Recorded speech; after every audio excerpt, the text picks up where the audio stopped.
ایک اور اعتراض جو بالعموم سود کے حوالے سے جو آپ کا نقطہ نظر اس پہ کیا جاتا ہے وہ بینک کے حوالے سے ہے. میں چاہوں گا ہم ذرا گفتگو کو بالکل ابتدا سے اٹھائیں اور یہ سمجھیں کہ یہ جو صورت پیش آئی، آپ نے آرٹیکل بھی لکھا اپنی کتاب مقامات میں، سود کا مسئلہ، اس میں بینکوں کو کچھ تجاویز دیں، یہ پیدا کیوں ہوئی، کیا وجہ پیدا ہوئی، بینکوں سے کیا مناسبت ہے؟ میں یہ عرض کرنا چاہوں گا کہ جو تنقیدات میں نے دیکھی اس ضمن میں، بینک کے ضمن میں، اس کو یہاں سے جوڑا جاتا ہے کہ بینک جو ہے وہ مغربی جو نظام معیشت ہے اس کی یہ غمازی کرتا ہے، اور یہ جو لوگ متجددین ہیں یا نئی نئی باتیں کرتے ہیں وہ اصل میں اسی نظام کو دوام بخشنے کے لیے دین کی کچھ دلائل دے کر ان کو جسٹیفائی کرتے ہیں. تو یہ بتائیے گا کہ بینک کی نوعیت میں کیا فرق واقع ہو گیا جو آپ کو مضمون لکھ کے ان کو چند تدابیر یا اصلاحات کی تجویز دینی پڑی؟ میں چند لفظوں میں اس گفتگو کو ایک ربط و نظام سے واضح کر دوں. ہم نے یہ بات بہت اچھی طرح سے سمجھ لی کہ اللہ تعالیٰ نے کیا چیز ممنوع قرار دی ہے. ہم نے یہ بات بھی سمجھ لی کہ رسالت بآب صلی اللہ علیہ وسلم نے اس کے ذیل میں جو کچھ فرمایا ہے اس کا صحیح مفہوم کیا ہے. اس سے یہ حقیقت بالکل واضح ہو کر سامنے آ گئی کہ قرض پر منفعت کا مطالبہ دینی اخلاقیات پہ قابل قبول نہیں ہے. کیوں قابل قبول نہیں ہے اس کا استدلال واضح کر دیا. اس میں جس بنیادی چیز کو میں نے نمایاں کرنے کی کوشش کی وہ یہ تھی کہ قرض ایک تبرع کا معاملہ ہے، یہ نیکی کا معاملہ ہے، یہ خیر کا معاملہ ہے. وہ اخلاقیات جو میرے دین میں میرے پروردگار نے متعین کی ہیں اس میں قرض سے متعلق یہ تصور کرنا کہ اس پر کوئی منفعت لی جائے گی یہ آخری درجے کی قابل مذمت چیز ہے. یہ ایسے ہی ہے کہ جیسے آپ انفاق سے منفعت کا تقاضا کریں یا انفاق کریں اور اس کے ساتھ احسان جتائیں یا دل آزاری کریں. جس طرح وہ چیزیں انفاق کو برباد کر دیتی ہیں اسی طرح سے قرض کے ساتھ منفعت یا قرض کو کاروبار بنانا اس کا کوئی تصور اسلامی اخلاقیات میں نہیں ہے. یہ بنیادی بات اگر واضح ہو گئی تو اب یہ سوال پیدا ہوتا ہے کہ اس وقت مہاجنی سود تو بہت کم رہ گیا یا اگر کہیں ہے تو اس کو بالعموم ٹھیک نہیں سمجھا جاتا. ہم نے جن ملکوں میں اس کو دیکھا وہاں پر بھی اس پہ بہت سی پابندیاں لگائی جاتی ہیں اور ان لوگوں کے بارے میں بھی ایک عمومی نفرت موجود ہے جو مہاجنی سود کا کاروبار کرتے ہیں. لیکن اس دنیا میں بینک کا ایک ادارہ صدیوں سے وجود میں آ چکا ہے. یہ جو بینک کا ادارہ ہے اس وقت ہماری معیشت اگر آپ یہ کہیں کہ دو ستونوں پر کھڑی ہے تو غلط نہیں ہوگا. ہماری معیشت سے مراد ہے عالمی معیشت، اسی طرح ہماری قومی معیشت. وہ دو ستون کیا ہیں؟ ایک بینک کا ادارہ، دوسرے انشورنس کا ادارہ، ان پر کھڑی ہے. اس میں اب ظاہر بات ہے کہ دو اپروچز ہو سکتی ہیں. ایک اپروچ یہ ہے کہ آپ اس کو رد کر دیں اور یہ کہیں کہ یہ ادارہ ہماری ضرورت ہی نہیں ہے. دوسری صورت یہ ہے کہ آپ اس کا جائزہ لیں. یہ دونوں اپروچز اگر آپ غور کریں تو ہمارے ہاں موجود رہی. چنانچہ میں کیا کہہ رہا ہوں یا مجھے کیا کہنا ہے اس پر تو بعد میں آئیں گے. کیا یہ واقعہ نہیں ہے کہ اس بینک کے ادارے سے متعلق تجاویز کی ابتدا ڈاکٹر نجات اللہ صدیقی صاحب کے یہاں سے ہوئی. بہت سے لوگوں نے عالم مغرب میں اس پر لکھا، بہت سے مصر کے علماء نے اس کے بارے میں اپنی آراء دی. میں نے اپنے اس مضمون میں ذکر کیا ہے کہ اپنی کتاب فکر اسلامی میں مولانا وحید الدین خان صاحب جیسے دائی کو بھی اس پر رائے دینا پڑی. وجہ کیا ہے؟ اس لیے کہ یہ ادارہ ہماری زندگی سے اس حد تک ربط و نظام پیدا کر چکا ہوا ہے کہ ہر شخص اس کے ساتھ متعلق ہے. یعنی ہماری تعلیمی درسگاہ اس سے متعلق، ہمارے مدرسے ان سے متعلق، ہمارے علماء ان سے متعلق. کیسے؟ اس لیے کہ ہر آدمی نے اکاؤنٹ کھولا ہوا ہے. ہر آدمی اپنا روپیہ بینک کے حوالے کرتا ہے. آپ کسی مدرسے میں چلے جائیں وہاں پر بھی جب آپ دراز کھولیں گے اور وہ پرانی طرز کی دراز کھولیں گے جس میں آپ دو زانو بیٹھے ہوتے ہیں تو اس میں سے بھی چیک بک برآمد ہو جائے گی. ہو سکتا ہے ایک دو نہیں 5-7 برآمد ہو جائے. بڑے سے بڑے کسی صاحب علم کے ہاں بھی اگر 4 پیسے موجود ہیں تو وہ اس نے بینک ہی میں رکھے ہوئے ہوتے ہیں. اس سے مستثنیات بھی ہوں گی لیکن میں ایک عمومی بات کر رہا ہوں. اب یہ ایک واقعہ ہے کہ اس طریقے سے بینک ہماری زندگی میں داخل ہو گیا ہے تو اس کا جائزہ لیں گے. میں نے آپ سے عرض کیا کہ اس کا جائزہ لینے کا عمل تو پچھلی 1.5 صدی سے ہو رہا ہے. میں عالم اسلام کی بات کر رہا ہوں. 1.5 صدی سے ہو رہا ہے. اس میں بہت کچھ لکھا گیا ہے، اس کے جواز پر، اس کے عدم جواز پر بہت باتیں کی گئی ہیں. خود ہمارے ہاں آپ دیکھیے کہ اسلامک بینکنگ، اس کا مطلب کیا ہے؟ مطلب یہ کہ ادارے کو تسلیم کر لیا گیا، اس کی ضرورت مان لی گئی. آپ جانتے ہیں کہ اس پر بڑا قیمتی کام کیا ہے مولانا تقی عثمانی صاحب نے. اس کام کی کیا نوعیت ہے؟ اس سے اختلاف اتفاق ایک الگ چیز ہے. اس کے مقابل میں بھی ہمارے علماء نے یہ نقطہ نظر اختیار کیا کہ اس میں تو اس کے سوا کچھ بھی نہیں ہے، کہ ایک چیز ہے جو بالکل غلط ہے، اسلامی نقطہ نظر سے سود ہے، لیکن اس کو ہیلوں کے ذریعے سے جائز کر لیا گیا، فقہی ہیلوں کے ذریعے سے. یہ معلوم ہے کہ یہ تبصرہ خود اسی مدرسہ فکر کے علماء نے کیا ہے، اس پر کتابیں لکھی ہیں. ان میں سے تو کوئی چیز نہیں جس میں کوئی مبالغہ ہے. تو اس کا مطلب یہ ہے کہ اس درجے میں یہ ادارہ قابل اعتنا ہے. اس کو سمجھا جائے گا، اس پر غور کیا جائے گا، اس کو دیکھا جائے گا. اس کو سمجھنے کی ضرورت اس لیے پیش آتی ہے کہ یہ ادارہ اپنے پہلے دن سے قرض ہی کو کاروبار بنائے ہوئے، یعنی یہ ادارہ جب سے وجود میں آیا ہے، اس کی پوری تاریخ کو آپ پڑھ لیں. جس وقت ساہوکاروں نے رسیدیں جاری کی ہیں اور اس ادارے کی ابتدا ہونا شروع ہوئی ہے، اس وقت سے یہ ایسے ہی ہے. یہی ادارہ ہے کہ جس نے ابتدا میں کرنسی نوٹ جاری کیے ہیں. اچھا. یہی ادارہ ہے کہ جو اس وقت آپ کے تمام کاروباری معاملات کی نگرانی ایک طرح سے کر رہا ہے. یہی ادارہ ہے کہ جو آپ کو ڈیبٹ کارڈ، کریڈٹ کارڈ دے دیتا ہے اور آپ اپنی جیب میں ڈال کر نکل کھڑے ہوتے ہیں، اور آپ کو کوئی ضرورت نہیں ہوتی کہ آپ ایک تھیلی لیں اور اس میں بہت سے روپے ڈالیں یا بہت سے ڈالر ڈالیں یا بہت سی کو اور کرنسی ڈالیں، پھر اس کو آپ اپنے آدھار بند کے ساتھ باندھ لیں اور سفر پہ نکل جائیں. نہیں ضرورت ہوتی. تو یہ اس وجہ سے ناگزیر ہے کہ اس کا جائزہ لیا جائے. تو میں نے عرض کیا کہ کوئی ایک آدمی یہ کہہ سکتا ہے کہ اس کو اٹھا کر پھینک دیں. میرا نقطہ نظر یہ نہیں ہے. میرے نزدیک جو ادارے پیدا ہوتے ہیں، جو سماجی علوم ڈیولپ ہوتے ہیں، جو تحقیقات ہوتی ہیں کسی علم میں، یہ انسانیت کی میراث ہے. میں ان کو مغرب اور مشرق میں نہیں بانٹتا. یعنی اس کا ہم جائزہ لیں گے، دیکھیں گے کہ وہ ہمارے فریم میں آتی ہیں اور ہر لحاظ سے لیں گے. یعنی ایسا بھی ہوتا ہے کہ ہمیں اس سے جزوی اختلافات ہوتے ہیں، ایسا بھی ہوتا ہے کہ ہم اس کو بحیثیت مجموعی غلط قرار دے دیتے ہیں، ایسا بھی ہوتا ہے کہ وہ کسی بنیادی اصول سے متصادم ہوتے ہیں. تو یہ معاملات سماجیات میں بھی ہوں گے، عمرانیات میں بھی ہوں گے، یہ معیشت میں بھی ہوں گے، یہ سیاست میں بھی ہوں گے. یہ سیاسی ادارے جو آپ کے یہاں بنے ہیں وہ سب مغرب میں بنے ہیں.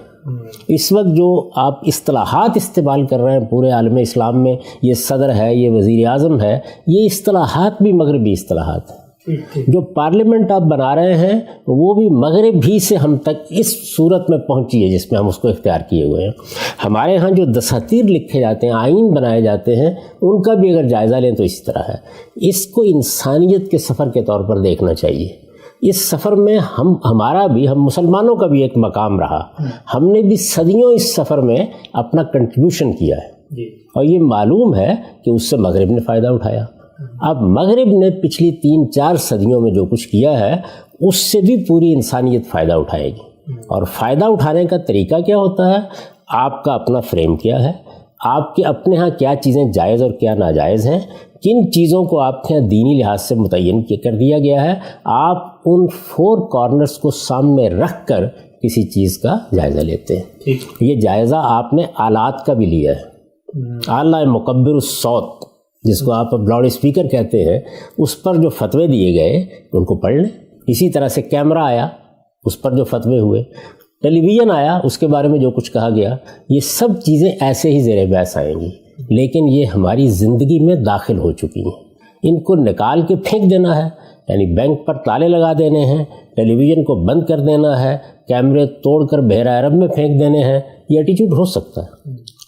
جو لوگ یہ نقطہ نظر رکھتے ہیں ان کا پورا حق ہے کہ اس کو بیان کریں، لیکن میرا نقطہ نظر یہ ہے کہ یہ انسانیت کا سفر ہے، اور یہاں ہر چیز شیطنت نہیں ہوتی.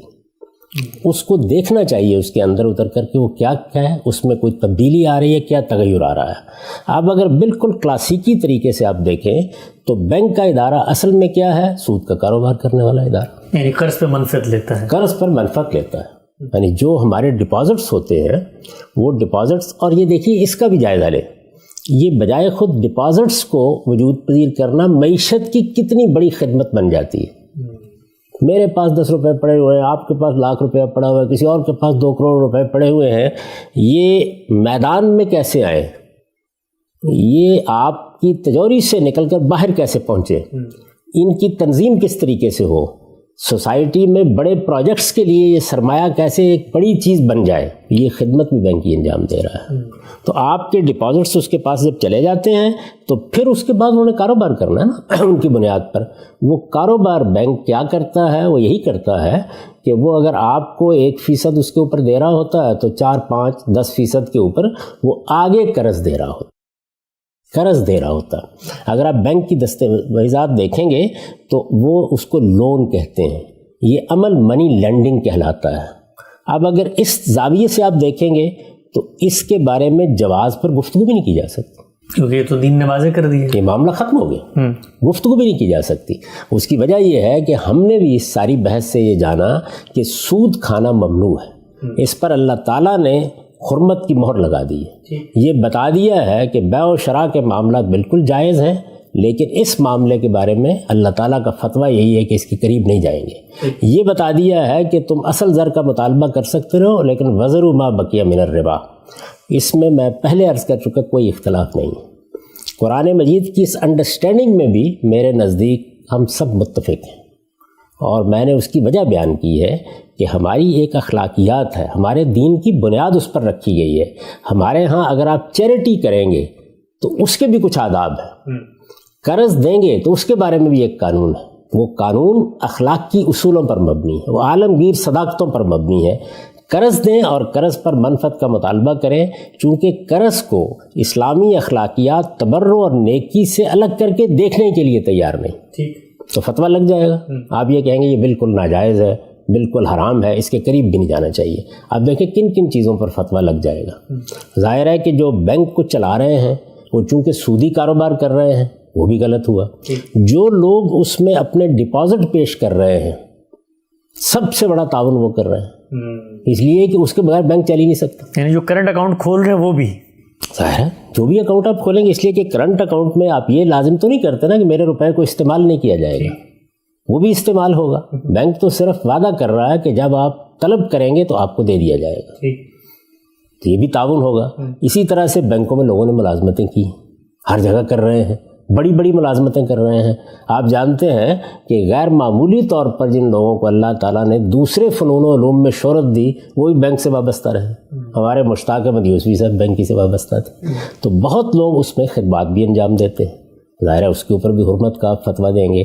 تو اگر آپ اس زاویے سے دیکھیں کہ ایک ادارہ ہے جو کاروبار کی حیثیت سے قرض دیتا ہے، یعنی اس نے دوسرے لفظوں میں کہیے تو قرض دینے کو کاروبار بنا دیا ہے، تو قرض دینا اور قرض کو کاروبار بنانا اسی کو تو اللہ تعالیٰ نے روکا ہے، اسی کو دین گوارا کرنے کے لیے تیار نہیں.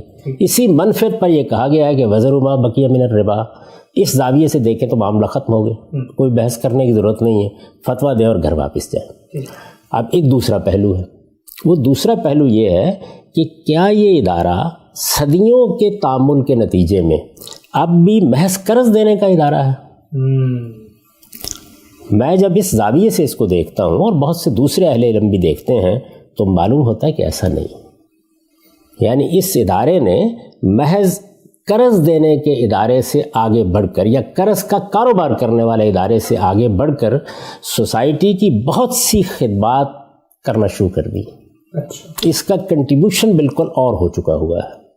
یہ معیشت میں، یہ قوموں کی معیشت کے باہمی تعامل میں غیر معمولی کردار ادا کر رہا ہے، اور ان میں سے بہت سی چیزیں ایسی ہیں کہ جو قابل تحسین، جن پر آپ اعتراض نہیں کر سکتے، جو آپ کے عمومی نظم کا حصہ بن گئی ہوئی ہیں. یعنی یوں نہیں ہے کہ ایک جگہ پہ ایک ساہوکار بیٹھا ہوا ہے، اس نے کچھ ملازمین رکھے ہوئے ہیں اور بس اس کے بعد سود کا کاروبار کر رہے ہیں. اتنا سادہ معاملہ اگر ہوتا تو کب کے ہم بھی حکم لگا کے فارغ ہو گئے ہوتے. اس کو سمجھنے کی ضرورت ہے کہ یہ کیا اپنی اسی ابتدائی صورت پر قائم ہے یا اس میں کچھ تبدیلیاں آ گئی ہیں، کچھ تغیرات آ گئے ہیں. یہ اس طرح نہیں رہا جیسے اپنی ابتدا اس نے کی تھی. ابھی ہم جب دیکھیں گے تو میرے نزدیک آپ بھی اس بات سے اتفاق کریں گے کہ ایسا ہی ہوا ہے. یعنی یہ قرض محض نہیں ہے، یا محض قرض کا کاروبار کرنے والا ادارہ نہیں۔ اسی پہلو کو دیکھ لیجئے کہ آپ کی بہت سی جو بچتیں ہیں ان کو ایک جگہ جمع کر لینا، ان کی حفاظت کا بندوبست کرنا، آپ کو اطمینان دلا دینا کہ آپ سکون کی نیند سوئیں جا کے۔ یعنی جس وقت آپ بینک میں اکاؤنٹ کھولتے ہیں اور روپیہ بینک کے حوالے کر دیتے ہیں تو عالمی سطح پر نگاہ ڈال کے دیکھیں ذرا۔ میں نے اسی لیے کہا کہ مدرسے بھی اپنا اکاؤنٹ کھول رہے ہیں، علماء بھی اپنا اکاؤنٹ کھول رہے ہیں، پروفیسر بھی اپنا اکاؤنٹ کھول رہے ہیں، بڑے بڑے مذہبی لوگ بھی اپنا اکاؤنٹ کھول رہے ہیں۔ مستثنیات زیر بحث نہیں ہیں، عمومی طور پر اس کے ساتھ معاملہ کر رہے ہیں لوگ۔ کیوں؟ یہ معمولی خدمت نہیں ہے۔ یعنی ایک ادارہ آپ کو یہ سہولت فراہم کر رہا ہے کہ 10 کروڑ روپیہ بھی ہے تو آپ دے دیں اور اطمینان کے ساتھ رہیں، آپ کے روپے کو قومی سطح پر ایک تحفظ حاصل ہے۔ اس کے پیچھے آپ کی حکومتیں بھی کھڑی ہیں۔ میں نے آپ کو بتایا کہ بہت بعد میں ریاست کی سطح پر کرنسی نوٹ جاری کرنے کا معاملہ شروع ہوا، پہلے بینک ہی جاری کرتے تھے۔ آپ امریکہ میں اس کی تاریخ پڑھ لیں، آپ یو کے میں اس کی تاریخ پڑھ لیں اور دوسری جگہوں پر دیکھ لیں تو آپ کو معلوم ہو جائے گا کہ اسی طریقے سے ہوا۔ اس کرنسی کو بھی اس طریقے سے اعتبار بخشنے کا کام اس ادارے نے کیا۔ وہ کرنسی جو سب سے پہلے آپ کے لیے سہولت کا ذریعہ بنی، یعنی ورنہ کیا ہوتا، آپ سونے کے درہم، دینار، چاندی کے وہ جیب میں ڈال کے لے جاتے۔ صورتحال یہی تھی نا۔ اچھا اس وقت دیکھیے، آپ کوئی کاروبار کرتے ہیں، دنیا بھر میں آپ کاروبار کر رہے ہیں، بینک آپ کی رقم کی منتقلی، آپ کی ضمانتیں، یہ سب چیزیں فراہم کر رہا ہوتا ہے۔ بیع و شراء اور کاروبار کوئی ناجائز کام تو نہیں، بہت بڑے پیمانے پہ کر رہا ہوتا ہے۔ میں آپ جو عام لوگ ہیں کاروبار بھی نہیں کرتے، وہ سفر کر رہے ہوتے ہیں۔ اس وقت دیکھیے کیا سہولت حاصل ہے، آپ 10 روپے جیب میں نہ ڈالیں اور نکل کھڑے ہوں، 2 کارڈ آپ کی جیب میں ہیں، ان کی بنیاد پر آپ ہر جگہ خریداری کر سکتے ہیں۔ یہ خدمت بھی کون انجام دے رہا ہے؟ بینک انجام دے رہا ہے۔ بینکوں کے باہمی رابطے نے اس کو ایک ایسے نیٹ ورک کی صورت دے دی ہے کہ اگر آپ غور کریں تو یہ کتنی حیرت انگیز بات ہے کہ آپ کا اکاؤنٹ جس بینک میں بھی ہو، وہ بینک ضروری نہیں ہے کہ آپ امریکہ آئیں تو پاکستان کا بینک یہاں بھی ہو، نہیں، وہ اتنا بڑا نیٹ ورک ہے کہ یہاں کے بینک ادائیگیاں کر رہے ہیں اور آپ کا بینک ان کو ادائیگی کر رہا ہے۔ اسی طرح ہے نا، تو یہ کتنی بڑی سہولت ہے اس میں۔ وہ کاروباری لحاظ سے دیکھیے، عام آدمی کے لحاظ سے دیکھیے، اسی طرح آپ کے ڈپازٹس کے لحاظ سے دیکھیے، ڈپازٹس کے ذریعے سے جو تنظیم زر ہوتی ہے، اچھا پھر ایک تخلیق زر کا عمل بھی کرتا ہے بینک۔ اچھا، جس طرح میں نے عرض کیا نا کہ جو کرنسی ہے اس کے پیچھے ایک ضمانت کے ساتھ ہی آگے بڑھ گیا۔ اب اس کی نوعیت بہت کچھ تبدیل ہو چکی ہوئی ہے، لیکن ماضی میں اس طرح ہی تھا، تو وہ کام بھی انہوں نے کیا۔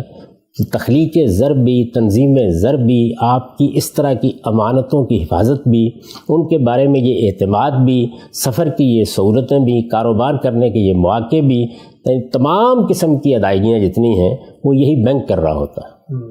تو اس طریقے سے گویا معیشت کے پورے عمل میں ایک بنیادی ادارے کی حیثیت اس کو حاصل ہوتی ہے۔ یہ جتنی چیزیں میں نے بیان کی، یہ سب کی سب اگر آپ غور کر کے دیکھیں بالکل جائز چیزیں۔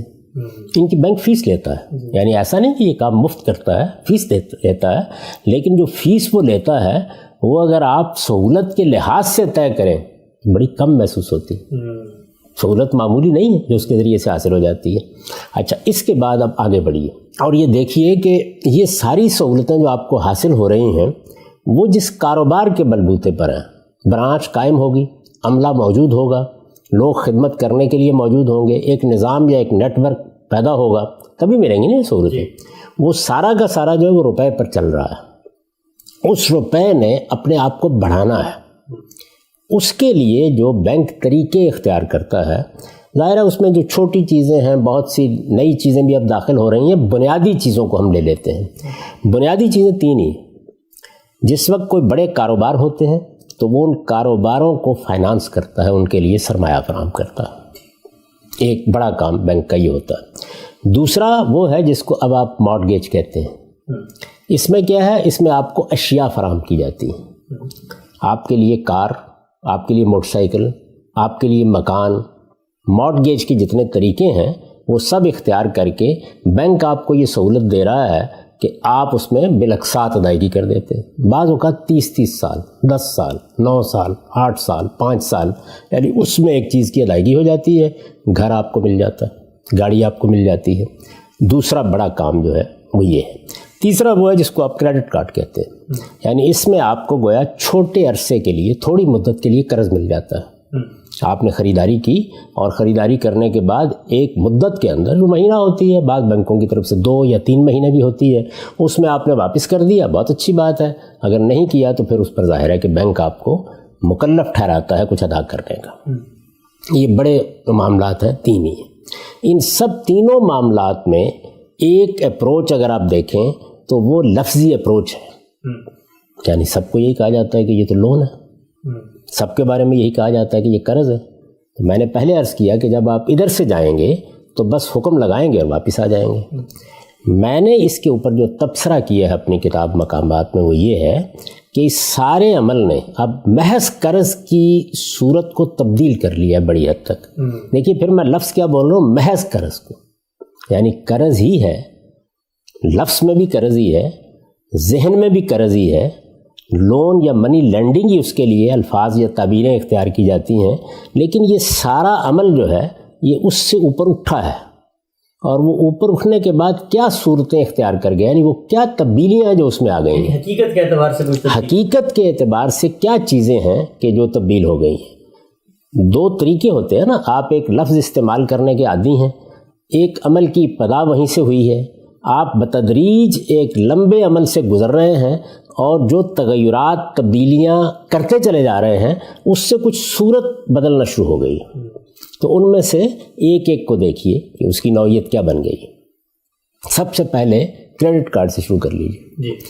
یعنی کریڈٹ کارڈ میں ایک مدت ایسی آپ کے پاس موجود ہے جس میں بینک ایک پائی بھی آپ سے نہیں لیتا. ایک پہلو تو یہ ہے نا کہ ایک مدت گزرنے کے بعد وہ آپ سے مطالبہ شروع کر دیتا ہے، لیکن ایک مدت ایسی ہے، مہینہ ہے، 2 مہینے ہیں. کئی لوگ ہیں کہ جو یہ نہیں چاہتے کہ وہ سود دیں، تو وہ یہ اہتمام کرتے ہیں کہ کریڈٹ کارڈ کو استعمال کریں گے اور مقررہ مدت کے اندر ادائیگی کر دیں. تو اب کیا ہوا یہاں پہ، یعنی کیا مہاجن بھی یہ کرنے کے لیے تیار تھا؟ وہ تو دن دن کا سود لیتا تھا. اب پہلے مہینے کے لیے یا 2 ماہ کے لیے یا 3 ماہ کے لیے یہ عمل بالکل جائز عمل ہو گیا.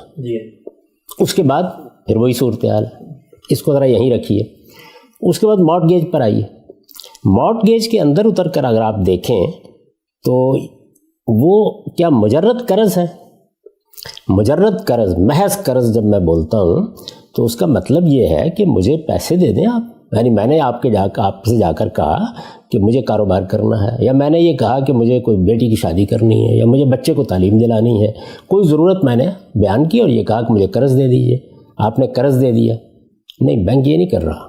وہ کیا کر رہا ہے، وہ بیع و شراء کا عمل شروع کر چکا ہے اپنی حقیقت کے اعتبار سے. اپنی حقیقت کے اعتبار سے. یعنی وہ ایک مکان خریدتا ہے، وہ ایک گاڑی خریدتا ہے اور خرید کر آپ کو بیچ دیتا ہے.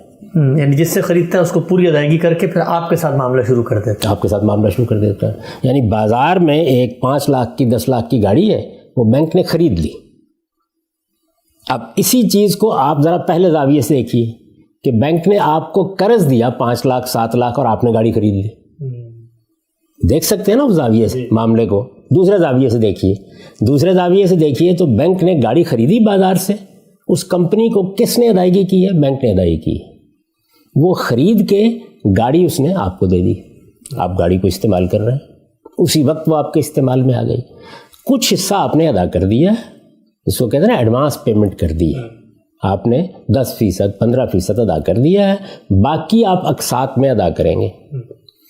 بینک نے ایک چیز خریدی ہے، ظاہر آپ اس کو استعمال کر رہے ہیں. اب جس وقت ہم شریعت یا دین کے نقطہ نظر سے دیکھتے ہیں تو بیع و شراء کیا کوئی ناجائز عمل ہے؟ یعنی آپ مجھے کوئی مکان بیچ دیں، آپ مجھے کوئی گاڑی بیچ دیں، یہ کیا کوئی ایسی چیز ہے اس پر اعتراض کیا جائے گا؟ اچھا، پھر یہاں ایک اور سوال پیدا ہو جاتا ہے. اشیاء جب مجھے دی جاتی ہیں اور میں ان کو استعمال کرتا ہوں تو دینی لحاظ سے بھی یہ بالکل جائز ہے کہ آپ اس کا معاوضہ مجھ سے طلب کریں. دین میں جو چیز ممنوع قرار دی گئی تھی وہ تو اشیاء کا استعمال نہیں تھا. ایسا ہی ہے نا. چنانچہ کرایہ ہم اس پر تفصیل سے گفتگو کر چکے ہیں کہ بالکل جائز چیز ہے.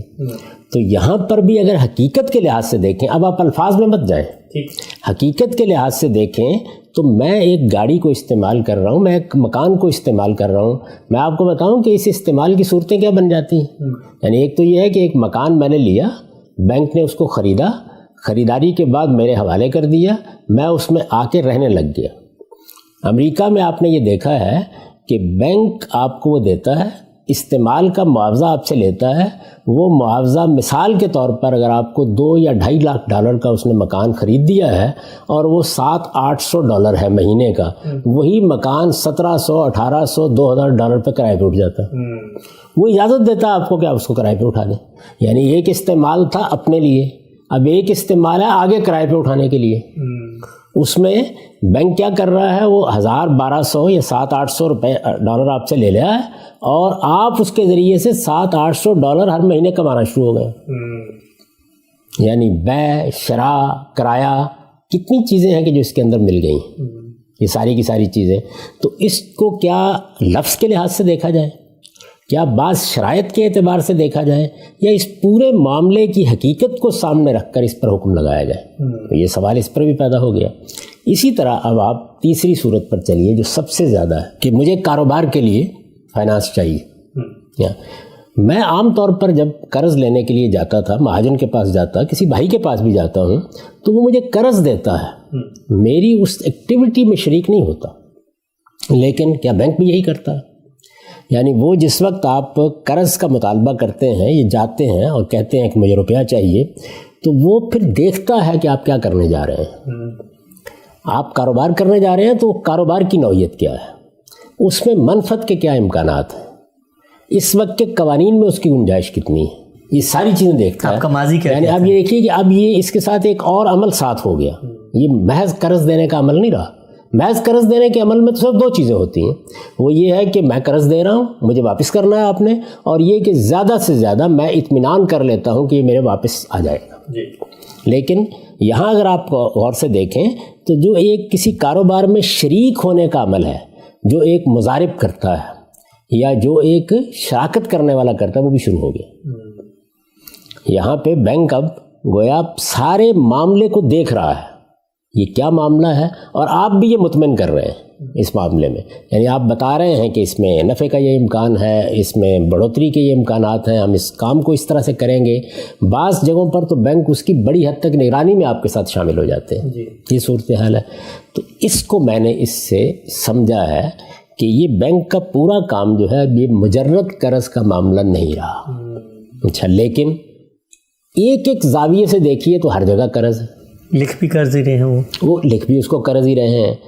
اس پر میں نے وہ تجاویز پیش کی ہیں کہ اگر بینک یہ چند چیزیں مزید اختیار کر لے تو اس پر قرض کے لفظ کا اطلاق ہی ختم ہو جائے گا.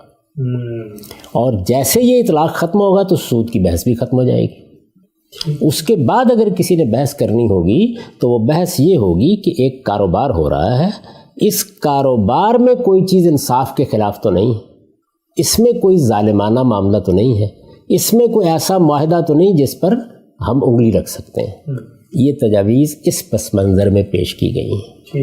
یعنی اس میں یہ نہیں کہا گیا کہ یہ بالکل ہر لحاظ سے پاک ہو گیا معاملہ تو اب آئیے اس کو قبول کر لیتے ہیں، بلکہ یہ کہا گیا ہے کہ معاملہ ایک جگہ سے اٹھا، آج بھی لفظی اعتبار سے اسی جگہ پر کھڑا ہے، لیکن آہستہ آہستہ آگے بڑھ کر یہ لفظ بھی تبدیل کر رہا ہے. میں نے اس کی مثال دی کہ جیسے آپ ملیشیا میں دیکھتے تھے کہ وہاں جب آپ کار لینے کے لیے جاتے ہیں تو جو ایگریمنٹ آپ کے ساتھ ہوتا ہے وہ لون ایگریمنٹ نہیں ہوتا، وہ ہائر پرچیز ایگریمنٹ ہوتا ہے. تو لفظ میں بھی تبدیلیاں آ رہی ہیں. حقیقت معاملہ میں کیا تبدیلیاں میں نے آپ سے عرض کر دی. تو حقیقت معاملہ کی یہی تبدیلیاں ہیں جن کو سامنے رکھ کر بہت سے دوسرے محققین بھی اب اس سے متعلق اپنی پرانی آراء سے رجوع کر رہے ہیں. مثال دوں گا کہ ڈاکٹر نجات اللہ صدیقی صاحب کے کام کی بنیاد پر پاکستان میں جس شخص نے اسلامی معیشت پر ساری زندگی کام کیا، اکرم خان صاحب، انہوں نے بھی پھر آخر میں what's wrong with Islamic banking کتاب لکھی اور اس میں کم و بیش یہی انالیسس کیا نوعیت معاملہ میں کیا تغیر آ گیا، کیا تبدیلی آ گئی ہے. اس تغیر اور تبدیلی کا اگر صحیح ادراک ہو اور یہ سمجھنے کی کوشش کی جائے کہ ایک ایسا ادارہ جو ہماری معیشت میں ریڑھ کی ہڈی بن چکا ہے، جو بہت سی جائز خدمات انجام دیتا ہے، جس سے معاشی عمل میں بہت سی سہولتیں عام آدمی کو بھی حاصل ہوئی ہیں، کاروباری لوگوں کو بھی حاصل ہوئی ہیں، حکومتوں کو بھی حاصل ہوئی ہیں، جو تنظیم زر کا کام بھی کر رہا ہے، اور جو ایسے بعض پروڈکٹس متعارف بھی کرا رہا ہے کہ جن میں نئے نئے پہلوؤں سے معاشی عمل کی سپورٹ ہوتی محسوس ہوتی ہے. اسی کو سامنے رکھ کر ہمارے ہاں فقہی ہیلوں کے ذریعے سے بھی اسلامک بینکنگ کا ایک تصور پیدا کیا گیا ہے.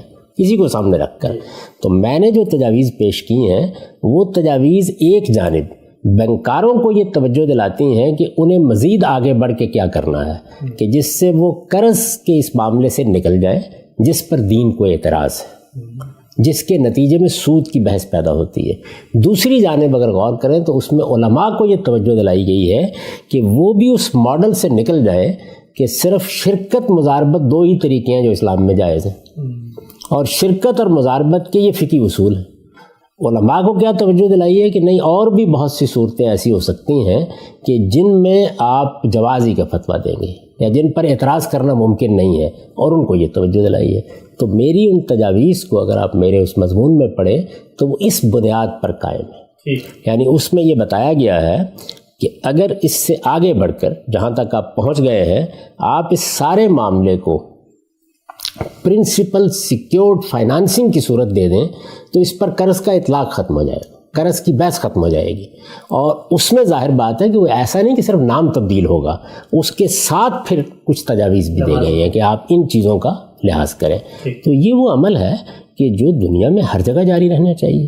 آپ جب پارلیمنٹ پر گفتگو کر رہے ہوتے ہیں، جمہوریت پر گفتگو کر رہے ہوتے ہیں، عدلیہ پر گفتگو کر رہے ہوتے ہیں، قانون پر گفتگو کر رہے ہوتے ہیں، تو کیا گفتگو کر رہے ہوتے ہیں؟ یہ کہ اس میں سے جو چیزیں قرآن و سنت کے خلاف ہیں وہ نکال دی جائیں.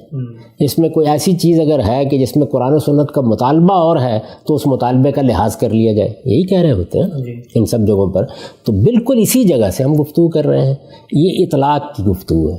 یہ پھر سمجھ لیجئے کہ ایک ہے دین کا فہم، یعنی قرآن کیا کہتا ہے، حدیث کیا کہتی ہے، وہ الگ ہو گئے. ہم وہ جو بحث کرنی تھی کر لی، اس میں کوئی اختلاف نہیں. ایک ہے اطلاق کا معاملہ. اطلاق کیا چیز ہے؟ اطلاق کا مطلب یہ ہے کہ ہمارے دین میں جو حکم ہمیں دیا گیا ہے، ایک صورتحال کو سمجھ کر دیکھنا ہے کہ وہ حکم اس سے متعلق ہے یا نہیں ہے. اس میں بھائی میں نے جو تجزیہ کیا ہے اس سے آپ کو اختلاف ہو سکتا ہے. آپ اپنا اختلاف علمی طریقے سے بیان کر دیجیے. میرے نزدیک معاملے کی صورت یہ ہے، میں نے اس کو واضح کر دیا. جب واضح کر دیا تو ظاہر ہے کہ میری وہ تجاویز بھی اسی پہلو سے زیر بحث آئیں گی. تو تینوں رویے بالکل ٹھیک ہیں، یعنی حق رکھتے ہیں. ٹھیک ہونے کا مطلب یہ ہے، ایک آدمی کہتا ہے کہ یہ تو استعمار کے قائم کردہ ادارے ہیں، یہ تو اصل میں مغربی معیشت ہے، کیپٹلزم کے ستون ہیں، اٹھا کے پھینک دو. ایک نقطہ نظر ہو سکتا ہے. دوسرا نقطہ نظر وہ ہے کہ جو ہمارے ہاں بعض علماء نے اختیار کیا، اور وہ یہ کہ فقہی طریقے سے ایسے ہیلے ایجاد کر لیے جائیں کہ جس میں اس پر اطلاق نہ ہو سکے. تیسرا طریقہ وہ ہے جو میں تجویز کر رہا ہوں کہ اس پورے نظام کے معاملے میں ہم اثر نو یہ دیکھیں کہ کیا اس میں قرض محض ہے جو زیر بحث ہے، تو بینکاروں کو توجہ دلائی جائے کہ وہ لفظ پر نظر ثانی کریں. اور علماء یہ دیکھیں کہ کیا محض شرکت مضاربت یا ان کے جو فقہی قاعدے ہیں وہی کسی چیز کو جائز کرتے ہیں، اس پر بھی نظر ثانی کر لیجیے. تو میرے نزدیک اس طرح کے معاملات میں صحیح رویہ کیا ہوتا ہے؟ صحیح رویہ یہ ہوتا ہے کہ آپ ایک چیز کو علمی طریقے سے دیکھیں.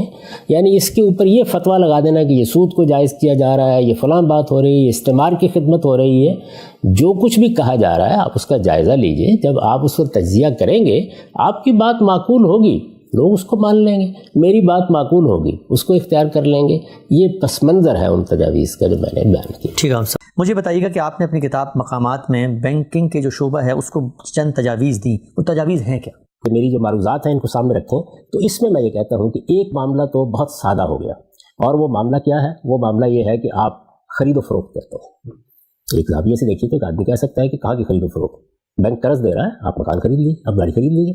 قرض ہی دیا ہے انہوں نے اور آپ سے قرض ہی واپس لے رہے ہیں. میں یہ کہتا ہوں کہ ایک دوسرے زاویے سے دیکھیے تو یہ بالکل اسی طرح کا معاملہ ہو گیا ہے کہ جس طرح سے میں نے کئی مرتبہ اس کی مثال دی کہ اگر میرا مالک مکان مجھ سے یہ کہے، میں نے برسوں کرائے پر بسر کی ہے، میرا مالک مکان مجھ سے یہ کہے کہ یہ مکان جس میں تم رہ رہے ہو اس کا کرایہ مجھے دیتے جاؤ اور اس کے ساتھ آج کے لحاظ سے اس کی قیمت طے کر لو اور وہ بھی مجھے بالاقساط ادا کرتے چلے جاؤ. جس دن یہ قیمت ادا ہو جائے گی یہ گھر تمہارا ہوگا. میں تو ہار پہناؤں گا اس کے گلے میں. اس میں مجھے بتائیے کہیں کوئی ظلم کا شائبہ نظر آتا ہے؟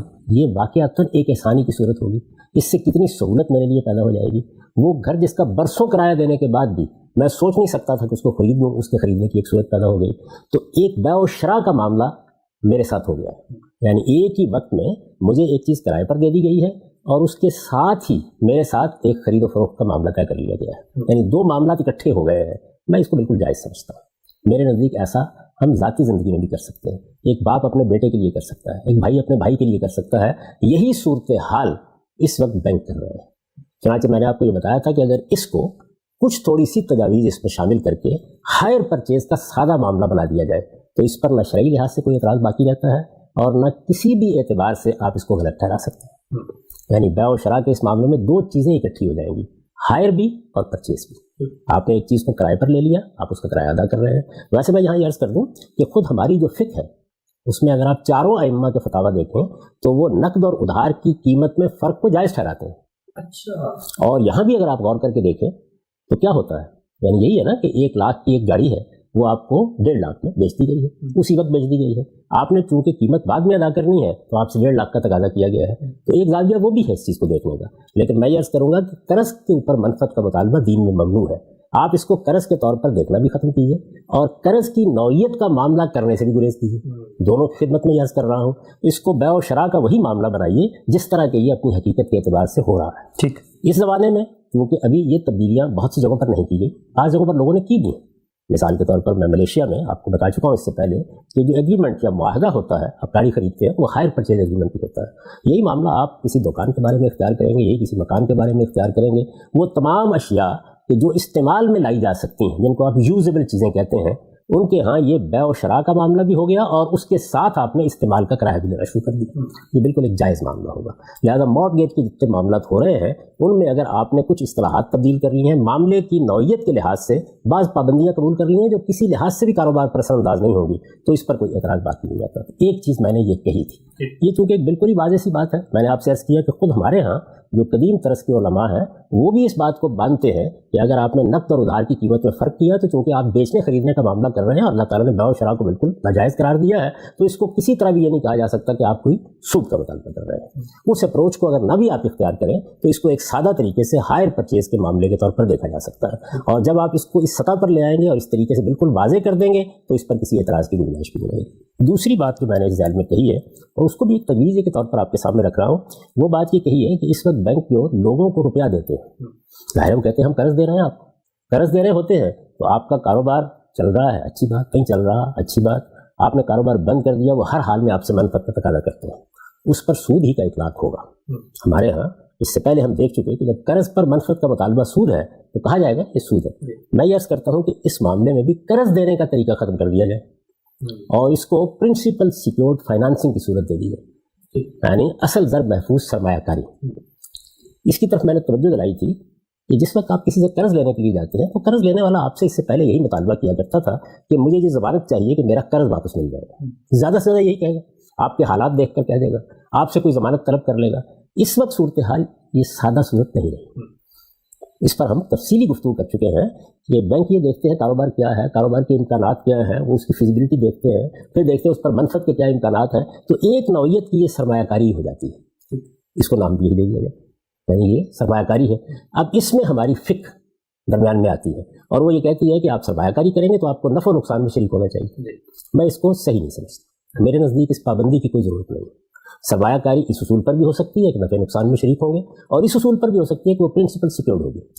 میں آپ کی خدمت میں عرض کرتا ہوں کہ دسیوں ایسے معاملات ہوئے ہیں, یعنی جب آپ کسی چیز کے بارے میں کہتے ہیں انصاف کا تقاضا یہ ہے, دین میں جو باتیں ہمیں بتائی گئی ہیں اور عمومی اصول قائم کیے گئے ہیں ان کے پیش نظر اس طرح کرنا چاہیے, تو آپ صورتحال کو دیکھیں گے نا یا پھر واقعی یہ انصاف کا تقاضا ہے. دسیوں لوگ ہیں کہ جنہوں نے آ کر دنیا کے دوسرے ملکوں میں کچھ کما کر یہاں کاروباروں میں روپیہ لگا دیا اور پھر 4 مہینے 5 مہینے ان کو کچھ قسطوں میں نفع دیا گیا, پھر ہاتھ جاڑ کے بتا دیا گیا کہ نقصان ہو گیا.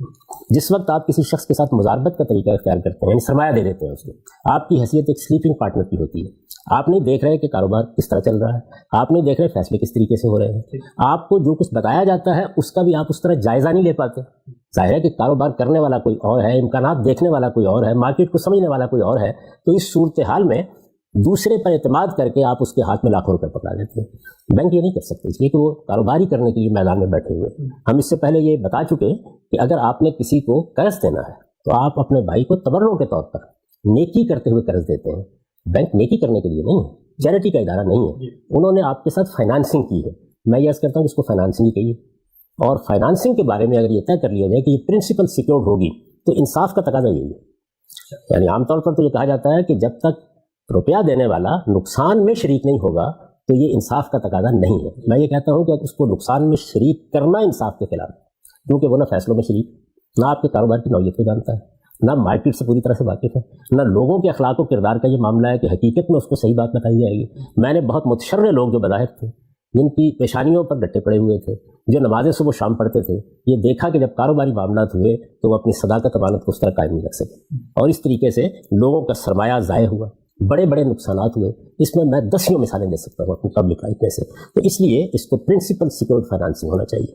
اس میں کوئی چیز خلاف انصاف نہیں. یہ روپیہ میں نے آپ کو دے دیا، میں اس پہ فائنانسنگ کر رہا ہوں، میں نفع میں شریک ہوں گا کیونکہ آپ کاروبار کر رہے ہیں اور آپ کے کاروبار میں نفع ہوگا. یہ میں قرض نہیں دے رہا آپ کو. یہی میری بات واضح ہوئی. جب میں قرض نہیں دے رہا تو مجھے شرائط طے کرنے کا حق حاصل ہے. شرائط کے معاملے میں اسلام اس سے زیادہ کچھ نہیں کہتا کہ وہ انصاف پر مبنی شرائط ہونے چاہیے. میں اسی کو انصاف سمجھتا ہوں. تو جب آپ پرنسپل سیکیورڈ فائنانسنگ کرتے ہیں تو ظاہر ہے کہ پھر اصل ضرب میں نقصان کا سوال تو ختم ہو گیا، اس لیے کہ وہ آدمی ذمہ دار ہے کہ اگر کاروبار میں نقصان ہوتا ہے، نفع ہوتا ہے، کوئی چیز بھی ہے، جب آپ سرمایہ نکالیں گے تو آپ کا سرمایہ اس کو واپس کرنا ہے. ایک بات یہ، لیکن ظاہر ہے کہ یہ چیز بالکل خلاف انصاف ہوگی کہ ایک کاروبار شروع کیا گیا، اس کاروبار میں آپ نے روپیہ لگایا، کاروبار چلتا رہا، آپ اس سے نفع لیتے رہے. نفع کیسے لینا چاہیے اس پر میں بھی بات کرتا ہوں. آپ نفع لیتے رہے، کسی کاروبار میں سرمایہ لگانے میں کوئی ناجائز چیز نہیں ہے.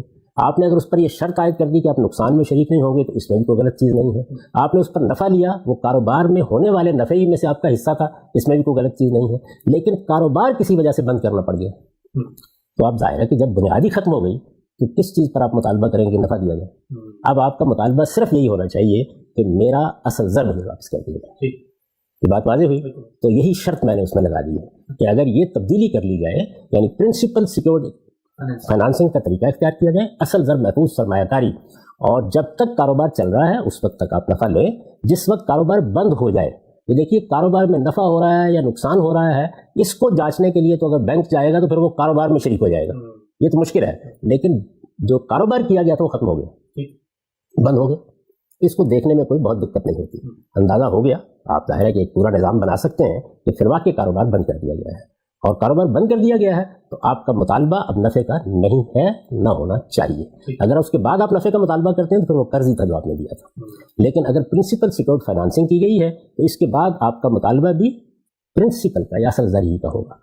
یہ دوسری تجویز ہے جو میں نے عام جو معاملات ہو رہے ہیں اس وقت، کاروباروں کو روپیہ دیا جا رہا ہے، ان میں سرمایہ کاری کی جا رہی ہے، یا فیکٹریوں کو دیا جا رہا ہے، یا بڑے بڑے منصوبوں کو دیا جا رہا ہے، یا تعلیم میں روپیہ دیا جا رہا ہے، تو جتنے بھی اس طرح کے معاملات ہیں، یہاں خرید و فروخت نہیں ہو رہی، بیع و شراء کا معاملہ نہیں ہو رہا. بیع و شراء کے معاملے کو ہم پہلے زیر بحث لا چکے کہ اگر مکان خریدا ہے، اگر آپ نے گاڑی خریدی ہے تو وہ ہائر پرچیز کے اصول کے اوپر چند تبدیلیاں کر کے جاری رکھا جا سکتا ہے، اس پر کوئی اعتراض نہیں کیا جا سکتا، اس میں قرض کا کوئی سوال نہیں ہے. اس معاملے میں اگر آپ پرنسپل سیکیورڈ فائنانسنگ کرتے ہیں، جب تک کاروبار چل رہا ہے نفع لیتے ہیں، اس پر بھی کوئی اعتراض نہیں کیا جا سکتا. اب آخری چیز جس کی طرف میں نے توجہ دلائی ہوئی یہ ہے کہ آپ جو نفع لے رہے ہیں تو نفع کا حساب کتاب تو کرنا پڑے گا نا پھر، کیونکہ اس صورت میں تو آپ یہ کرتے ہیں کہ قرض دیا آپ نے اس قرض کے بارے میں طے کر دیا کہ اس پر اتنے فیصد میں لے لوں گا. تو میرے نزدیک اگر آپ نے کاروبار میں روپیہ لگایا ہے اور فائنانسنگ کی ہے، سرمایہ کاری کی ہے، تو اس میں بھی آپ تقریبی نفع لے سکتے ہیں. یعنی ایک صورت یہ ہے کہ آپ نے حقیقی نفع لینا ہے. اب دیکھیے میں اس کی وضاحت کرتا ہوں. یعنی ایک کاروبار میں نے آپ کو روپیہ دیا، میں نے اس میں سرمایہ کاری کر دی. اب آپ مجھے یہ بتاتے ہیں کہ جی اس میں 10% نفع ہوا، اس سال اس میں 5% نفع ہوا، 4% نفع ہوا. آپ کے سرمایہ کے لحاظ سے یہ آپ کا حصہ ہے جو میں آپ کو ادا کر رہا ہوں.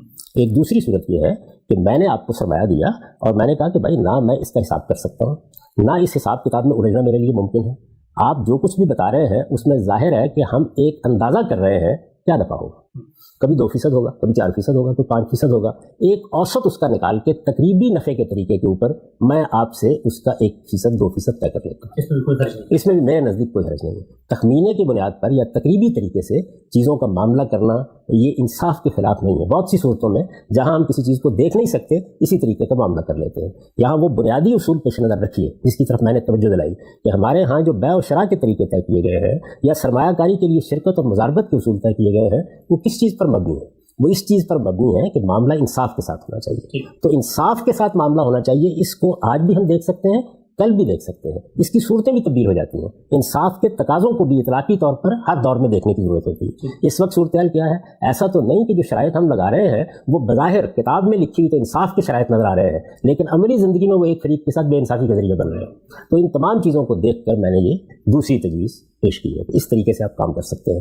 جو تیسری چیز اس معاملے میرے پاس ہے وہ صرفی قرضے, یعنی جو عام طور پر کریڈٹ کارڈ کے ساتھ آپ دیتے ہیں, یعنی بینک آپ کو کچھ روپیہ استعمال کرنے کی اجازت دیتا ہے. اگر آپ غور کر کے دیکھیں تو وہ بھی حقیقت میں بیع و شراء ہوتی ہے.